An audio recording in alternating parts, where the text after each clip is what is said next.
زراعت کا شعبہ پاکستان کی معیشت میں ریڑھ کی ہڈی کی حیثیت رکھتا ہے۔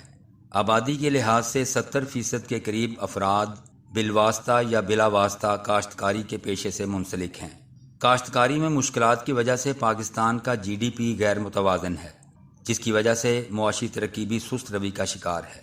پاکستان کی جی ڈی پی میں کاشتکاری کا حصہ 25% ہے، جبکہ تقریباً 45% افراد کا روزگار کاشتکاری کے ساتھ جڑا ہوا ہے۔ دیہی علاقوں سے تعلق رکھنے والے 62% افراد بھی اپنی روزی روٹی کے لیے کاشتکاری کے شعبے سے وابستہ ہیں، جو ملکی صنعت کے لیے خام مال پیدا کرتے ہیں۔ زرعی پیداوار میں اضافہ ہی ملکی معیشت کی حالت بہتر کر سکتا ہے۔ اس وقت حکومت مکمل طور پر ملکی معیشت کا سہارا IMF اور ورلڈ بینک کو مانے ہوئے ہے، لیکن اگر زراعت کے شعبے پر ہنگامی بنیادوں پر کام کیا جائے تو پاکستان بہت جلد ہر قسم کے قرضوں سے آزاد ہو سکتا ہے۔ علاوہ ازیں آبادی میں بڑھتے ہوئے اضافہ کی صورتحال کے پیش نظر زراعت کی بدولت خوراک کی کمی کو بھی پورا کیا جا سکتا ہے۔ گندم، چاول، کماد اور دیگر فصلوں کے ساتھ ساتھ کپاس کی فصل پاکستان میں نہایت اہمیت کی حامل ہے، جس کی پیداوار میں ہر سال بتدریج کمی واقع ہو رہی ہے۔ اس سال بھی کپاس کی سالانہ پیداوار میں 7% تک کمی دیکھی گئی۔ زرعی سائنسدانوں کا اس حوالے سے کہنا ہے کہ کپاس کی امدادی قیمت مقرر نہ ہونے کی وجہ سے کسان دوسری فصلوں کو ترجیح دے رہے ہیں۔ کپاس کا تعلق پاکستان کی 5 بڑی فصلوں میں ہوتا ہے۔ یہ ایک اہم نقد آور فصل خریف کی فصل ہے۔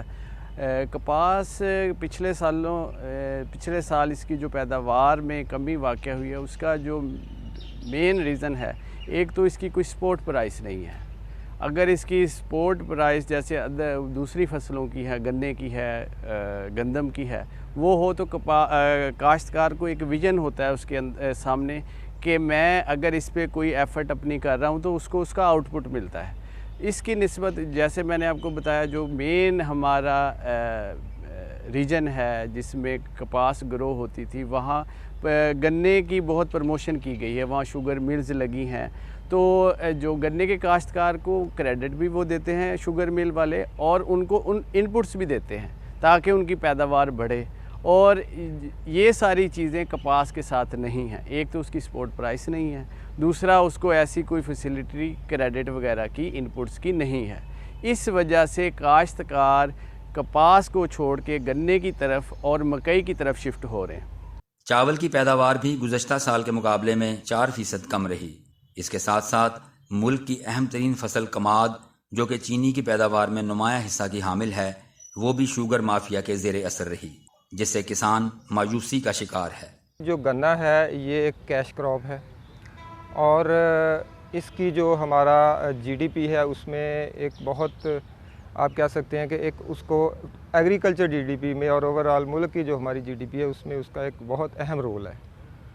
تو ابھی ہم اگر شوگر کین کی اوورآل ملکی لیول پہ اس کی پروڈکشن دیکھیں تو سب سے زیادہ جو تقریباً 65% جو ہمارا گنا ہے وہ پنجاب میں پیدا ہو رہا ہے، اور جو اگر ہم اس کو قیام پاکستان کی طرف لے کے جائیں تو اس وقت تقریباً ہمارے پاس پنجاب میں 1 اور ملکی لیول پہ 2 شوگر ملیں تھی، جو کہ اب بڑھ کے اگر ہم اس کو صوبہ پنجاب میں دیکھیں تو تقریباً 45 شوگر ملیں اس وقت پنجاب میں کام کر رہی ہیں۔ تو اسی طرح اگر ہم ملکی لیول پہ دیکھیں تو تقریباً 85 شوگر ملیں جو ہے نا وہ آپریشنل ہیں۔ تو ان ساری جو ہماری شوگر ملز ہیں جو ہمارے پنجاب میں ہے یا اوورآل ہمارے ملک میں ہے، تو اس کا جو جتنا بھی اس کو جو خام مال پرووائڈ کیا جا رہا ہے، جو گنا پرووائڈ کیا جا رہا ہے، تو وہ اس میں سے 65% تو پنجاب میں سے ہے، اور جو پنجاب میں جو اس وقت جو ورائٹیز لگ رہی ہیں گنے کی، تو وہ دیکھیں تقریباً 90 سے 95% ایریا وہ جو ہمارا شعبہ کماد جو ہے تحقیقاتی ادارہ کماد Ayub agriculture research institute Faisalabad, تو اس کی ورائٹیز جو ہے نا وہ لگ رہی ہیں۔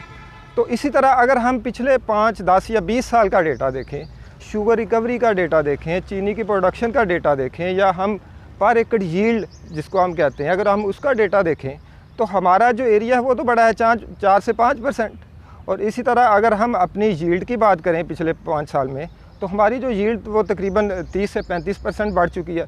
اسی طرح اگر ہم چینی کی ریکوری کی بات کریں تو وہ بھی 10 سے 12%. اس وقت ہماری جو پنجاب کی چینی کی جو ریکوری ہے وہ تقریباً 9.97% ہے. اور اسی طرح اگر ہم صوبائی جو ہماری جو ملکی جو ہماری گنے کی صوبائی پیداوار پر ایکڑ ہے وہ تقریباً 742 من فی ایکڑ ہے. زرعی سائنسدانوں کا کہنا ہے کہ تحقیقی سطح پر نمایاں فصلوں کے حوالے سے بہت کام ہو رہا ہے جس کے بہتر نتائج برآمد ہوں گے. ہمارے اس وقت جو ادارہ ہے اس کی جو ورائٹیز ہیں وہ پنجاب میں 90% سے زیادہ ایریے پہ کاشت ہو رہی ہیں. اگر آپ چاول کی بات کریں تو 91% سے زیادہ جو ایریا ہے وہ پنجاب کا ہماری ہی ورائٹیز کے انڈر ہے. ٹھیک ہے. اور اگر آپ گندم کی بات کریں تو 99% سے زیادہ ہم لوگوں کی گندم کی ورائٹیز ہیں. اور اس دفعہ کی جو بمپر کراپ پروڈکشن ہمارے پاکستان میں آئی ہے ریکارڈ پروڈکشن وہ ہمارے ادارے کی ورائٹیز کی وجہ سے آئی ہے. گنے کی بات کریں تو 95% سے زیادہ جو علاقہ ہے وہ ہمارے ادارے کی جو ہے وہ ورائٹیز اس کے اندر ہے. ہمارے ادارے کی جو ورائٹیز ہیں وہ ورلڈ میں بیسٹ ورائٹیز مانی جاتی ہیں. یہ کیونکہ پاکستان کا علاقہ بہت ہی سٹریسڈ ایریا ہے کلائمیٹ کے لحاظ سے. گرمی بھی حد کی پڑتی ہے اور سردی بھی یہاں پہ. تو اسی لیے اب جہاں بھی پوری دنیا میں جو بھی بریڈنگ پروگرام ہے وہ سٹریس بریڈنگ پر آ رہا ہے. اور ہمارے ادارے کی یا ہمارے ملک کی اس ایریا کی جو مٹیریل ہے جرم پلازم وہ جہاں بھی جاتا ہے وہ پہلے نمبر پہ دوسرے نمبر پہ ہماری پوری دنیا میں آتا ہے. تو یہ پوری دنیا میں بہت ہی اس کو ویلیوڈ اور امپورٹنٹ جرم پلازم اس کو گردانا جاتا ہے. اور ہمارے جو ادارہ ہے اس میں ہر قسم کی فصل پہ یہاں پہ تحقیق ہو رہی ہے اور ورلڈ کلاس ورلڈ لیول کی یہاں پہ تحقیق ہو رہی ہے. یہاں کے جو ریسرچر ہیں ان کا جو کولیبریشن ہے وہ فورن ریسرچر سے بھی ہے اور باہر سے بھی وہ اپنی تعلیم مکمل کر کے آ رہے ہیں. اس لیے وہ اپنی جو ٹریڈیشنل پلانٹ بریڈنگ کے اصول ہیں ان پہ بھی وہ ریسرچ کر رہے ہیں اور جو ماڈرن ٹیکنیکس ہیں ان کے تھرو بھی یہ ساری جو ہے ورائٹیز ڈیولپ ہو رہی ہیں. بجلی کا فکس ریٹ نہ ہونا، مہنگی کھاد، مہنگا ڈیزل اور زرعی ٹیکس کے معاملات بھی پاکستان میں زراعت کے زوال کا باعث ہیں. شعبہ زراعت میں معیشت کی ترقی ایک ہی صورت میں ممکن ہے جب غریب کسان بارے بھی سوچا جائے گا.